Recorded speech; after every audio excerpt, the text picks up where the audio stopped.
നമസ്കാരം, എല്ലാവർക്കും സ്വാഗതം. ഞാൻ ശ്രീ. ഞാൻ ഇന്നിവിടെ കാണിക്കുന്നത് ഒരു ഈസി സ്നാക്ക് റെസിപ്പിയാണ്, ബാസ്ക്കറ്റ് ഷവർമ.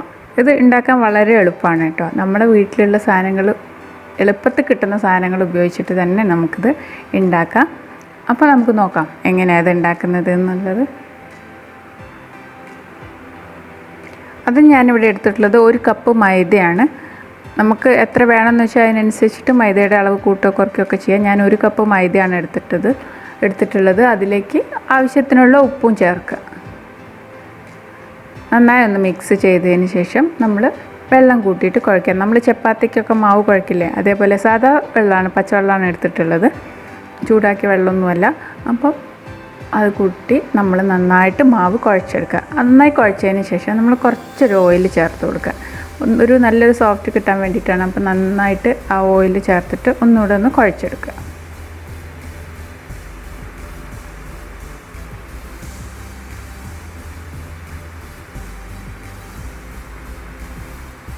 നമ്മൾ ചപ്പാത്തിക്കൊക്കെ കുഴക്കുന്ന ആ ഒരു പരുവല്ലേ, പൂരി ഉണ്ടാക്കാനൊക്കെ കുഴക്കുന്ന ആ ഒരു പരുവത്തിൽ കുഴച്ചെടുക്കുക. എന്നിട്ട് നമുക്ക് കൗണ്ടർ ടോപ്പിലോ അല്ലെങ്കിൽ വലിയ ചപ്പാത്തി പലകയാണെങ്കിൽ അതിൽ ചെയ്യാം. എൻ്റെ ചപ്പാത്തി പലക കുറച്ച് ചെറുതാണ്, അപ്പോൾ അതുകൊണ്ട് ഞാൻ കൗണ്ടർ ടോപ്പിലാണ് ചെയ്യുന്നത്. ഈ മാവിനെ ഞാൻ 2 ഉരുളകളാക്കിയിട്ട് എടുത്തു. എന്നിട്ട് കൗണ്ടർ ടോപ്പിൽ കുറച്ച് പൊടി വിതറിയിട്ട് അത് നന്നായി പരത്തിയെടുത്തു. കുറച്ച് കട്ടി കുറഞ്ഞിട്ട് തന്നെ വേണം ഇത് പരത്തിയെടുക്കാൻ.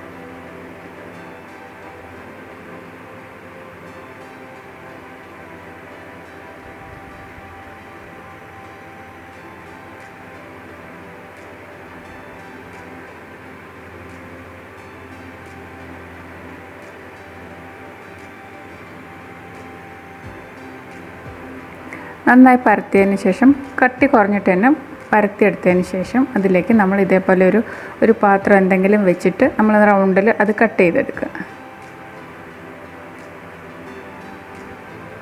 തീരെ ചെറുതുമായി പോകരുത്, എന്നാൽ ഒരുപാട് വലുതും ആവണ്ട. അങ്ങനെയുള്ള രീതിയിൽ നമ്മൾ കട്ട് ചെയ്തെടുക്കണം.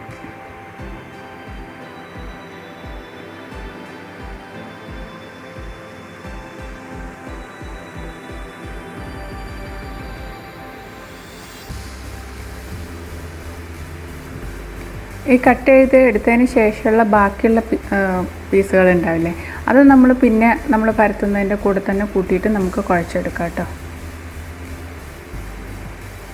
അപ്പോൾ അങ്ങനെ നമ്മൾ എല്ലാം മാവും പരത്തി നമ്മൾ കട്ട് ചെയ്തെടുക്കുക.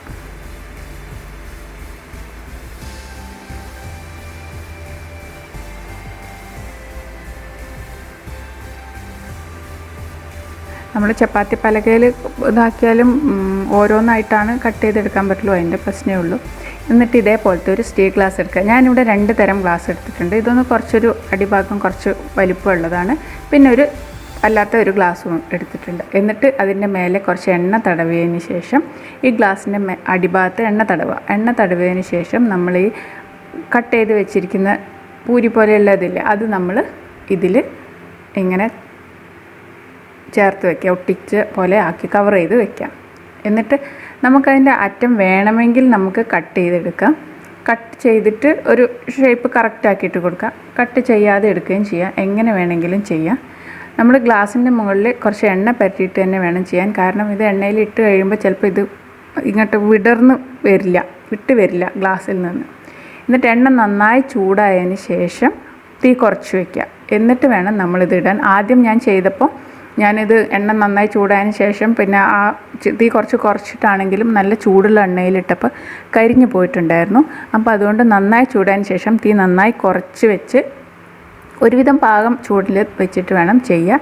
എന്നിട്ട് ഗ്ലാസ് ഇതിൽ മുക്കിയെടുക്കുക. എണ്ണ നമ്മൾ കുറച്ച് കൂടുതൽ തന്നെ ഒഴിച്ചിട്ട് മുക്കിയെടുക്കുക. കുറച്ച് കുഴിയുള്ള പാത്രമാണെങ്കിൽ, ചീനച്ചട്ടി ആണെങ്കിൽ അതായിരിക്കും നന്നാവുക. അപ്പോൾ ഈ ഒരു കവർ ചെയ്ത് അത്രയും ഭാഗം മുങ്ങിയിട്ട് കിട്ടണമല്ലോ. എന്നിട്ട് അത് എടുക്കാൻ വേണ്ടി ചിലപ്പോൾ ഗ്ലാസ്സിൽ നിന്ന് അതിങ്ങോട്ട് വിട്ട് കിട്ടില്ല. അപ്പോൾ നമ്മൾ എന്തെങ്കിലും ഒരു ഫോർക്ക് കൊണ്ടോ അങ്ങനെ എന്തെങ്കിലും ജസ്റ്റ് ഒന്ന് വിടിയിച്ച് കൊടുത്താൽ മതി.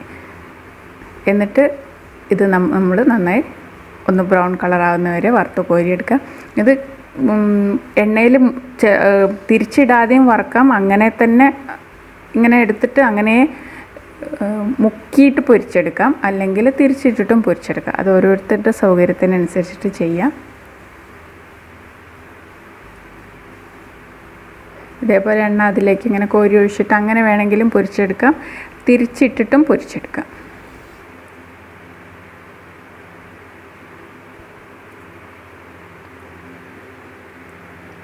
എല്ലാം പൊരിച്ച് എടുക്കുക. ഇതേപോലെ നല്ല ക്രിസ്പി ആയിട്ടുണ്ടാവും.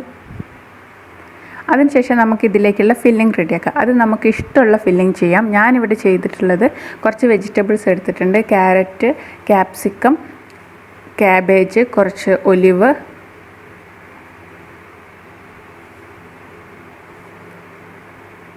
ടൊമാറ്റോ അതും ചേർത്തിട്ടുണ്ട് കേട്ടോ.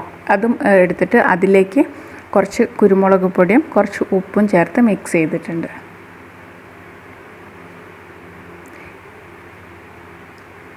ഇതിൽ നമുക്ക് ഒറിഗാനോ വേണമെങ്കിൽ ചേർക്കാം, വേറെ വെജിറ്റബിൾസ് എന്തെങ്കിലും വേണമെങ്കിൽ ചേർക്കാം, ഗാർലിക് പേസ്റ്റ് ചേർക്കാം. നമുക്കിഷ്ടമുള്ള എന്ത് വേണമെങ്കിലും, അതിൻ്റെ ഫില്ലിങ്സ് എന്ത് വേണമെന്നുള്ളത് തീരുമാനിക്കുന്നത് നമ്മളാണ്. അപ്പോൾ അത് നമുക്കിഷ്ടമുള്ള പോലെ, അല്ലെങ്കിൽ ഒരു ജസ്റ്റ് മസാല ഉണ്ടാക്കിയിട്ട് അത് ഫില്ല് ചെയ്യാം, അങ്ങനെയൊക്കെ ചെയ്യാം.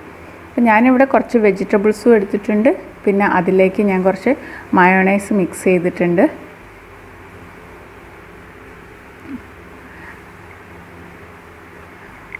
കുറച്ച് മയോണൈസും കുറച്ച് കെച്ചപ്പും കൂടെ, ടൊമാറ്റോ കെച്ചപ്പും കൂടെ ചേർത്തു. പിന്നെ കുറച്ച് ചിക്കൻ, ബോൺലെസ് ചിക്കൻ കുറച്ച് കുഞ്ഞു കുഞ്ഞു പീസാക്കിയിട്ട് കുരുമുളകും ഉപ്പിട്ടിട്ട് ഞാനൊന്ന് ഫ്രൈ ചെയ്തെടുത്തിട്ടുണ്ടായിരുന്നു.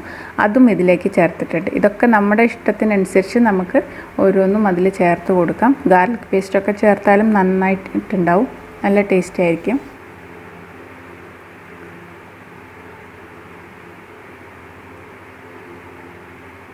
ഇതെല്ലാം കൂടെ നന്നായിട്ട് മിക്സ് ചെയ്തെടുക്കുക.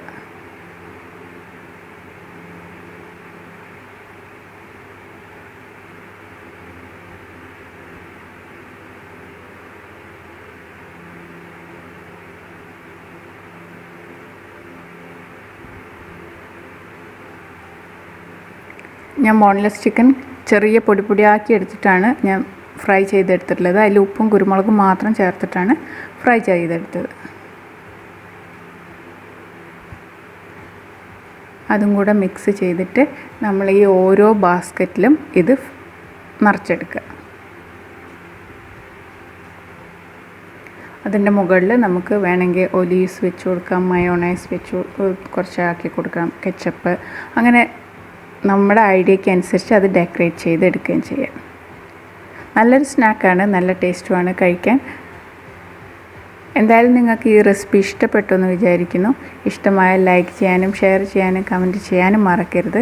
ഒപ്പം നിങ്ങൾ ആദ്യമായിട്ടാണ് എൻ്റെ ചാനൽ കാണുന്നതെങ്കിൽ സബ്സ്ക്രൈബ് ചെയ്യാനും മറക്കരുത്. സബ്സ്ക്രൈബ് ചെയ്യുമ്പോൾ അടുത്ത് കാണുന്ന ബെൽ ബട്ടൺ കൂടെ പ്രസ് ചെയ്യുക. അപ്പോൾ അതിലുള്ള ഓൾ എന്നുള്ള ഓപ്ഷൻ കൂടെ ഞെക്കിയിട്ടുണ്ടെങ്കിൽ ഞാനിടുന്ന എല്ലാ വീഡിയോസിൻ്റെയും നോട്ടിഫിക്കേഷൻ നിങ്ങൾക്ക് കിട്ടും. അപ്പോൾ മറക്കില്ലല്ലോ.